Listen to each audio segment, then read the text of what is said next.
माझ्या पक्षप्रवेशाच्या बातम्या खोट्या, अंबादास दानवेंचा भाजप प्रवेशाच्या चर्चेला पूर्णविराम. खैरेंसोबत कोणतेही मतभेद नाहीत, दानवेंची माहिती.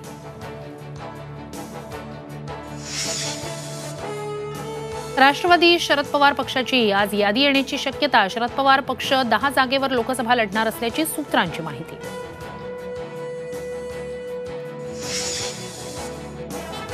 प्रकाश आंबेडकरांच्या भेटीनंतर वसंत मोरे जरांगेंच्या भेटीला. पुण्यातून लोकसभा लढवण्यास मोरे इच्छुक. निवडणुकीत पाठिंब्यासाठी भेट घेतल्याची माहिती. बारामती लोकसभा मतदारसंघातून विजय शिवतारेंची माघार. महायुतीच्या संभाव्य उमेदवार सुनेत्रा पवारांना पुरंदरमधून 1.5 लाख मतं मिळवून देणार, शिवतारेंचं आश्वासन.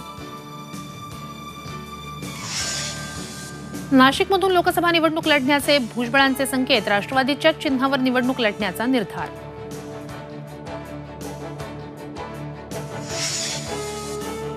विदर्भाला अवकाळी पावसाचा तडाखा. अमरावतीत बाजार समितीत शेतमाल भिजला तर वाशिममध्ये हळदीचं नुकसान. मध्य महाराष्ट्र, मराठवाडा आणि विदर्भात आज अवकाळी पावसाची शक्यता.